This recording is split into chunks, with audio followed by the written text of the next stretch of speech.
अस्सलाम वालेकुम नाज़रीन, कैचअप क्रिकेट के एक और एपिसोड के साथ तौसीफ और मेरे साथ हस्ब मामूल मंशा भाई मौजूद हैं और डॉक्टर साहब अभी छुट्टी पे हैं। तो आज हम बात करेंगे जो टेस्ट सीरीज़ 4 मैचों की टेस्ट सीरीज़ हो रही है ऑस्ट्रेलिया और इंडिया की। कल नागपुर में 9 फरवरी से स्टार्ट हो रही है पहला टेस्ट मैच और उसके बाद 3 टेस्ट मैचेस और हैं। तो मंशा भाई सबसे पहले अगर हम रीसेंट टाइम्स की बात करें तो is India the hardest place to win a test series? बिल्कुल। और मेरा ख़्याल है ये अभी जो एशेज़ से भी ज़्यादा, अगर ये नहीं कि मुझे उसमें ज़्यादा इंटरेस्ट है, मेरा ख़्याल है वैसे भी बहुत ज़्यादा इंटरेस्टिंग हो चुकी हुई है। एशेज़ से भी ज़्यादा ये गावस्कर ट्रॉफ़ी जो है।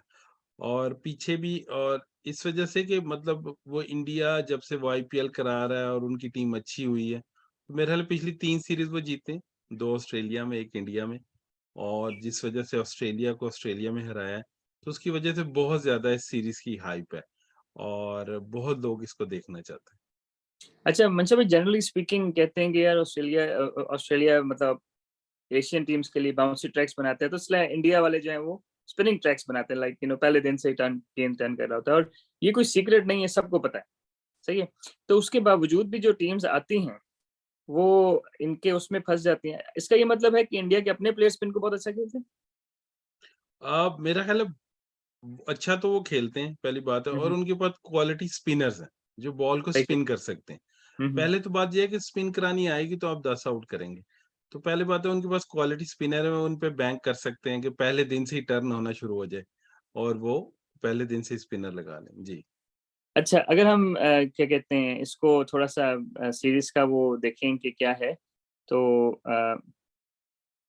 अच्छा अगर हम सीरीज़ का शेड्यूल देखें मंशा भाई तो पहला मैच है नागपुर में, तो नागपुर का टेम्परेचर अभी इसमें मतलब फ़रवरी में यही 15 से 30 के दरमियान होता है। बहुत गर्मी भी नहीं होती, बहुत ठंड भी नहीं होती और ह्यूमिडिटी वगैरह मतलब लो है, तो स्विंग नेचुरल जो स्विंग होता है ना, ह्यूमिडिटी वाला मिलने का चांस नहीं है। अच्छा, फिर गैप जो है वो 3 दिन का है और फिर अगला जो है क्या कहते हैं टेस्ट मैच वो है दिल्ली में। दिल्ली में आपको पता है कि थोड़ा-सा नॉर्थ में है तो थोड़ा-सा ठंडा है। लेकिन जी। फिर भी क्योंकि मार्च फरवरी के एंड है तो वही 20 से 30 के दरमियान टेम्परेचर, लो ह्यूमिडिटी की वजह इतना मसला नहीं। फिर उसके बाद तीसरा टेस्ट बड़ा इंटरेस्टिंग है, धर्मशाला में है हिमाचल प्रदेश में। तो वो ज़रा फर्दर नॉर्थ है, कश्मीर के पास है और वहाँ पे जो है वो टेम्परेचर इवन मार्च में भी जो है ना वो 15 से 20 के दरमियान ऑन एवरेज होता है दिन में, तो थोड़ा-सा ठंडा है, तो शायद ऑस्ट्रेलिया वालों को थोड़ा-सा सूट करे वो और थोड़ी-सी ह्यूमिडिटी वहाँ पे ज़्यादा होती है। अच्छा फिर क्या कहते हैं आखिरी जो मैच है वो है अहमदाबाद में, तो वापस गुजरात और रीज़नेबली हॉट इन मार्च। तो अगर आप देखें तो जो चारों टेस्ट मैचेज़ हैं वो 3-4 में से सिमिलर क्लाइमेट में और एक थोड़ा-सा ठंडे में। तो आपको लगता है कि क्लाइमेट का भी एडवांटेज लेते हैं? क्योंकि मैं इसलिए पूछ रहा हूँ कि न्यूज़ीलैंड जब पाकिस्तान आता था ना तो ये डनीडन भेजते हैं, हमारा एक सिटी है ना, वो सबसे ठंडा इलाका है। ये लोग आके ही ना बेचारे सर्दी में फँस जाते हैं। लेकिन इंडिया ने जो है वो क्या कहते हैं आपको लगता है कि जो शेड्यूल किया है इसमें कोई स्ट्रैटेजी होगी इंडिया की अपनी? डेफ़िनेटली ये जब स्केड्यूल तय होता है तो उससे पहले जिस तरह अंडर लाइट्स खेलना है, नहीं खेलना है, उस पे एग्रीमेंट होता है। कौन से ग्राउंड्स हैं, उस पे एग्रीमेंट होता है। कौन सा पहला टेस्ट होगा उसे, जिस तरह सिडनी में वो हमें इंडिया को हमेशा तीसरा देते हैं, ताकि उससे पहले वो प्रेशर बिल्डअप कर चुके हों और तीसरे में अंडर प्रेशर जाएँ। और सीधी विकेट वाला एडले मतलब वो इस तरह वो भी प्लान करते हैं। तो यकीनन अगर इंडिया ने प्लान किया, फिर हालाँ इतना मौसम का एडवांटेज शायद वो ना ले सकें, जितना विकेट से वो मार खाएँगे कि अगर पहले दिन से ही टर्नर उनको मिल गया तो। जी। सही से सही। अच्छा मनसा भाई क्विक देखते हैं ऑस्ट्रेलिया की टीम के ऊपर ना, तो क्योंकि बहुत बड़ा ज़रा कि इवेंट है और 18 रुकनी टीम का ऐलान किया उन्होंने। अच्छा अब उसमें ऑस्ट्रेलिया क्योंकि जब होम पे खेलता है तो एक ही स्पिनर खिलाता है। तो ऑस्ट्रेलिया हो गया, न्यूज़ीलैंड हो गया, इंग्लैंड हो गया, their second spinner is always a problem. Even South Africa हो गया ना, कि वो उनका फर्स्ट स्पिनर ही मुश्किल से खेलता है तो सेकंड स्पिनर का तो चांस ही नहीं होता। अब जब इंडिया आते हैं तो 3-3 स्पिनर बाज़-अक़्क़त आप खिला सकते हैं। सही है? तो अब ये जो स्क्वाड है ऑस्ट्रेलिया का, अगर हम आपके लिए कोई सरप्राइज़ एक्सक्लूजन है आपके हिसाब से? मेरा ख़्याल है वो जो 3 पेट उनके वो फ़ास्ट बॉलर्स हैं, वो हैं तीनों, और इधर जी, से जी। नेथन लाइन है, और बैटिंग में भी वही जो बड़े नाम हैं वो सारे हैं। कुछ मतलब एक्सक्लूजन की बात नहीं कर रहा, इंक्लूजन मुझे लग रहा है। ये मैट रेंशा जो उनके पहले भी इंडिया जब आए तो बड़े मुझे प्रॉमिसिंग लगे, और फिर वो अचानक ही आउट हो गए और गुड बुक्स में नहीं रहे, और कुछ हम्म, इंजरी भी थी। और ये ख्वाजा और ये ख्वाजा भी दोबारा आ रहे, तो इंक्लूजन पे मुझे लग रहा है। बाकी अगर आप ओवरऑल सीरीज में देखें रैंकिंग हिसाब से, तो लबेशेन जो है इनके वर्ल्ड नंबर 1 है, और पैट कमिंस वर्ल्ड नंबर 1 है, और हम्म। टेस्ट में ऑस्ट्रेलिया वर्ल्ड नंबर 1 अच्छा मंशा भाई, अगर इसमें मैं एक चीज थोड़ा सी हाईलाइट करने की कोशिश करूं कि इनका जो टॉप ऑर्डर है ना, ये ज्यादातर अगर स्टीव स्मिथ और लेबरशैन को निकाल दिया जाए तो ये ज्यादातर लेफ्ट हैंडर्स हैं। तो आपको लगता है कि ये भी कोई क्या कहते हैं उनकी, क्योंकि बैकअप में वो राइट हैंड बैट्समैन भी हैरिस थे और एक दो और थे जो ठीक खेलते, इतने बुरे नहीं थे, जो बर्न्स भी थे मेरे ख्याल ऑन एंड ऑफ। तो इन्होंने जो है वो लेफ्ट हैंडर्स, ऑब्वियसली ये फॉर्म में भी हैं प्लेयर्स, लेकिन आप देखें तो लेफ्ट हैंडर्स कितने, अगर हम ऊपर से देखें ना तो Usman Khawaja, Matt Renshaw, David Warner, Travis Head, ठीक है, उसके बाद एस्टन एगर, तो क्या एलेक्स कहते हैं कैरी कीपर भी एलेक्स जो कैरी। उनके हैं। तो आपको लगता है कि ये टॉप 7 में जो है उनके 5 तो लेफ्ट हैंडर्स होंगे? जी तो डू यू थिंक कि अश्विन के लिए जरा आसानी है क्या कहते हैं इतने सारे खब्बे खेलना? जी, थोड़ा सा मेरा ख्याल है हमारा वो बुक कर आ रहा है। सही सही सही। अभी सही आ रही है आवाज मेरी?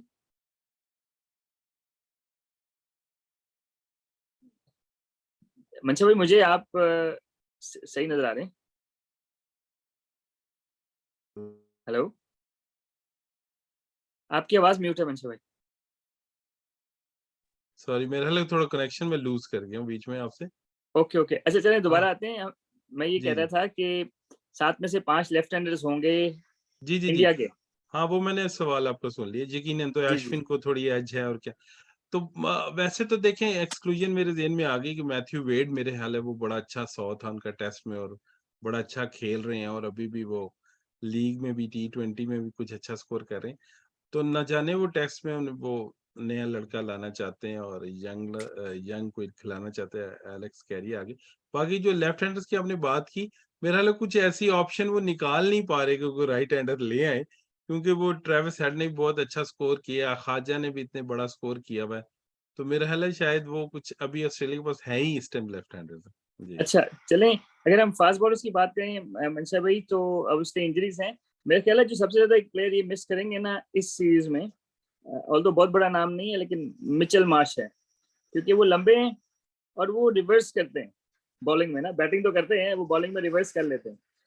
तो क्या कहते हैं मेरा ख्याल है कि वो अभी इंजर्ड हैं और वनडे में शायद फिट हो जाएं, लेकिन मेरा ख्याल है कि वो एज एन ऑलराउंडर, क्योंकि कैमरन ग्रीन स्क्वाड में तो हैं लेकिन ये भी अभी इंजरी से आ रहे हैं, उंगली की इंजरी है इनको, और इन्होंने अभी ट्रेनिंग में बैटिंग नहीं की।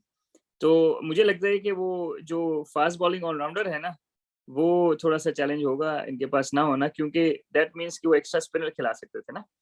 तो चलें, अगर हम इंडिया की टीम की तरफ जाएं तो एनी सरप्राइज इंक्लूजन और एक्सक्लूजन आपके लिए? मेरा ख्याल है बड़ा इनका एक कंप्लीट स्क्वाड मुझे नजर आ रहा है, और जो करंट फॉर्म में लोग हैं वो बेशक शेरियर जायर अभी थोड़े इंजर्ड हैं, लेकिन चेतेश्वर पुजारा और कोहली वो इंडिया में सबसे ज्यादा रन्स करने वाले हैं, और शुभमन गिल बड़ी फॉर्म में है। थोड़ी सब्सक्राइब इंक्लूजन मुझे वो सरप्राइज इंक्लूजन लग रही है सूर्य कुमार स्काई की, क्योंकि वो उनकी T20 की फॉर्म पे उनको वो खिला गए हैं कि वो इस टाइम बहुत ज्यादा फॉर्म में है। बाकी मेरा ख्याल है इंडिया के पास काफी और बैटर थे जो ये जगह फिल इन कर सकते थे। अच्छा, एक और मेरा सवाल है, वो ये है, मुझे जो लगा, अगर तो वो इंजर्ड नहीं है, वॉशिंगटन सुंदर, आई जी नो कि वो इनकी फर्स्ट चॉइस नहीं होते कभी भी, लेकिन कीपिंग इन माइंड कि ऑस्ट्रेलिया के टॉप 7 में से 5 लेफ्ट हैंडर्स होंगे, do you ji think he would have been a reasonable option? क्योंकि अक्षर पटेल के रिकॉर्ड बहुत अच्छे हैं, लेकिन जी अब क्या कहते हैं, जैसे जडेजा, अक्षर पटेल 2 हो गए और अश्विन 3 हो गए, और कुलदीप जो है वो लेफ्ट आर्म वो हो गए, 4 स्पिनर हैं। तो आपको लगता है कि वॉशिंगटन सुंदर वुड हैव और could have been good choice? Definitely वो भी नेट बॉलर थे, ये जो भी प्रैक्टिस अभी नागपुर के लिए कर रहे हैं। और बल्कि जयंत यादव एक उनके बड़े अच्छे ऑफ स्पिनर है, वो भी हम्म कुछ टेस्ट खेले हैं 8, तो वो भी उन्होंने टेस्ट में कॉल अप कर लिया है। क्योंकि दोनों टीम्स प्लानिंग कर रही हैं कि कैसे काउंटर करना है। यकीनन उन्होंने भी एक इंडियन का लड़का है जो बिल्कुल थोड़ी कॉपी करते हैं, वो अश्विन की तरह बॉलिंग करते हैं। महीश करके उनका नाम है, वो उन्होंने भी नेट में बुला लिया ऑस्ट्रेलियन। सो दे टैक्टिक्स चल रही है, प्लानिंग चल रही है, कैसे काउंटर करना है, उसी एक्शन का बंदा वो भी ये खिला रहे हैं। और ये भी इतने ज्यादा स्पिनर इन्होंने भी कर लिए हैं कि वो जिस तरह नेथन लाइन की थ्रेट को या ऑफ स्पिनर डाल के और नेट में प्रैक्टिस करें। तो यकीनन वो आपकी बात सही है कि जैसे इतने लेफ्टीज थे तो एक वो ऑप्शन, तो यकीनन वो इंडिया के होम ग्राउंड पे हो रहा है और जहां वो महसूस करेंगे कि अगर कोई ऐसी क्योंकि ये तो पहले जरूरत 2 है। टेस्ट मैचेस का स्क्वाड है ना? जी, जी। तो वही मैं कह तो रहा हूँ, जैसे वो महसूस करेंगे कि वो तो इंडिया में है तो किसी टाइम भी उनको पाकिस्तान की तरह 18 रुकनी स्क्वाड उन्होंने परमानेंटली वो नहीं एक अनाउंस कर दिया। वो इंडिया में है तो यकीनन वो 2 टेस्ट के बाद भी, और वो अच्छा इंजरी किसी को वो कर सकते हैं इंक्लूजन अच्छा वगैरह। आपको एक और आखिरी सवाल है इस स्क्वाड से रिलेटेड कि बुमराह को कितना मिस करेंगे इंडिया वाले? डेफिनेटली वो बड़ा, वो क्या कहते हैं, वो तो उनका की बॉलर है और जहाँ पे विकेट फँसती है वो विकेट तो बीच में से निकल जाती है क्योंकि उनकी पेस ऐसी है, रिवर्स ऐसी है। उनको बाउंस मिलता है, ऑकवर्ड एक्शन है, लेंथ जज नहीं होती, बाउंस जज नहीं होता, और वो एक बड़े उनके प्रीमियर फास्ट बॉलर। लेकिन राइट नाउ इंजरी, और इंजरी से वापस आना और सीधा मैच में आ जाना, मेरा ख्याल है ये शायद इंडिया के लिए अभी बेटर है कि वो अभी एकदम अंदर इस जी अचानक नहीं आ रहे जी। सही सही। अच्छा थोड़ी-सी न्यूज़ में ऑस्ट्रेलिया जो है काफ़ी स्टेटमेंट्स ऑस्ट्रेलिया ये ज़रा कि सीरीज़ से पहले थोड़ा-सा वो होता है सीरीज़ का।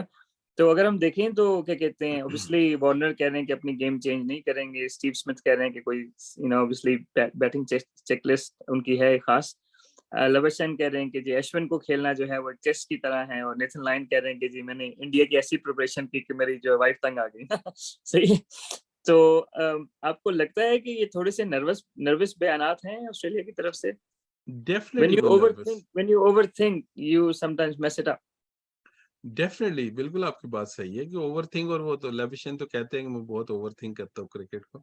लेकिन ये है कि मतलब वैसे ही ओवरऑल जितने भी उनके दे रहे हैं वो बयान, वो अंडर प्रेशर है क्योंकि वो इस टाइम हारे में हैं और बॉर्डर क्लास ट्रॉफी उनके पास नहीं है, और ये हुँ, है भी इस टाइम इंडिया में। तो और वो आगे भी ये यही लोग फंसते रहे, मेरे ख्याल है वो की फैक्टर की बात कर रहे हैं, स्मिथ और नेथन लाइन।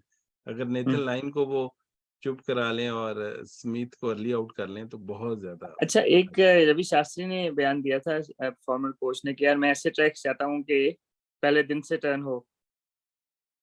क्या ये भी वही टैक्टिक्स हैं कि वो थोड़ा-सा उनको डराना चाह रहे हैं, क्या कहते हैं ऑस्ट्रेलियन वालों को जी पहले गेंद से गेंद टर्न होगा। और एक और चीज़ इन चैपल ने कही, उन्होंने ये कहा कि यार left hand, right hand doesn't matter क्योंकि ऑस्ट्रेलिया बहुत सारा लेफ्ट हैंडर्स लेके जा रहा है, तो उसने कहा कि कोई फ़र्क नहीं पड़ता। हाँ, क्या उन्होंने कहा कहते हैं ये रबिश है, ये जो सिलेक्शन की इतनी शोर मचा हुआ है।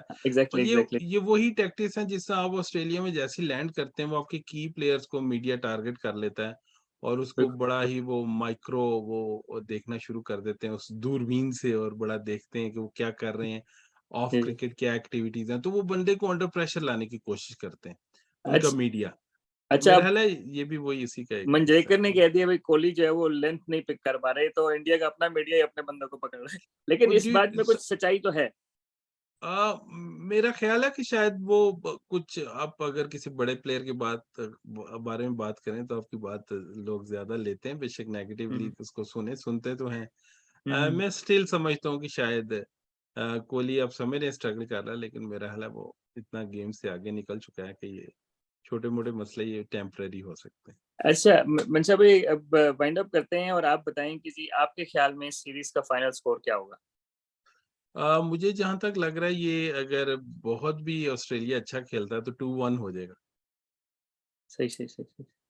चलें मेरा ख़्याल है कि रिज़ल्ट तो तीनों के आएँगे, 4 मैचेज़ हैं, ठीक है। चारों के आएँगे।